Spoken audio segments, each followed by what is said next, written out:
Students homework பா lesson 7ஓட ஹோம்ஒர்க்கு பேஜ் நம்பர் 92ல் Roman letter 3 answer the following.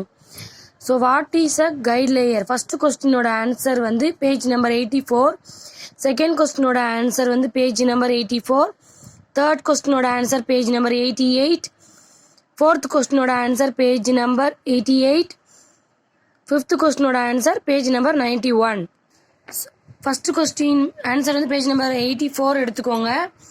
மேலே ஆடிங் மோஷன் கைடு அதில் அந்த பேராகிராஃப் அந்த ஹெட்டிங்கு கீழே வர அந்த ஃபர்ஸ்ட் பேராகிராஃப் மட்டும் எழுதணுமா. செகண்ட் கொஸ்டினுக்கு பேஜ் நம்பர் 84 சொல்லியிருந்தேன்.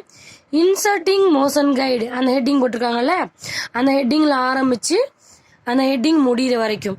சரியாம்மா? தேர்டு கொஸ்டின் பேஜ் நம்பர் 88 சொல்லியிருந்தேன். இம்போர்ட்டிங் ஃபைல்ஸ் அந்த while developing big and complex movies இருக்குல்ல, அந்த பேராகிராஃப் ஆரம்பித்து கீழே வாங்க.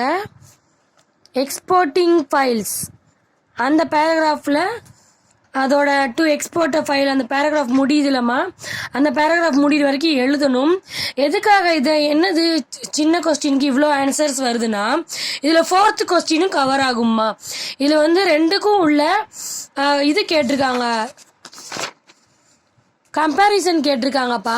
அதனால இது ரெண்டையும் நீங்கள் எழுதிட்டீங்கன்னா தேர்ட் கொஸ்டினோட ஆன்சர் இந்த இம்போர்ட்டிங் ஃபைல்ஸ்ன்ற மாதிரி வச்சுக்கிட்டாலும், ஃபோர்த் கொஸ்டினுக்கு நீங்கள் எக்ஸ்போர்ட்டிங் ஃபைல்ஸ் ஆன்சர் அந்த எக்ஸ்போர்ட்டிங் ஃபைல்ஸ்ன்ற ஹெட்டிங்கில் ஆரம்பித்து அந்த பேராகிராஃப் வரைக்கும் தனியாக எழுதணும். தேர்ட் கொஸ்டினுக்கு இம்போர்ட்டிங் ஃபைல்ஸோட ஹெட்டிங்கில் இருக்க பேராகிராஃபும் எழுதணும், எக்ஸ்போர்ட்டிங் ஃபைலுக்குரிய பேராகிராஃபும் சேர்த்து எழுதணும். ரெண்டு ஹெட்டிங்கை சேர்த்து எழுதுறது தேர்ட் கொஸ்டின், எக்ஸ்போர்ட்டிங் ஃபைல்ஸ் மட்டும் எழுதுறது ஃபோர்த் கொஸ்டினோட ஆன்சர். ஓகேவாம்மா? அந்த பேராகிராஃப் ஃபுல்லாக எழுதணும். Fifth question page number 91 testing a movie அந்த ஹெட்டிங்கில் ஆரம்பித்து அந்த 2 லைன்ஸ் மட்டும்தான். ஓகேவாம்மா? ஆன்சர் த ஃபாலோயிங் மட்டும்தான் 5 கொஸ்டின்ஸுக்கு. தேங்க்யூம்மா.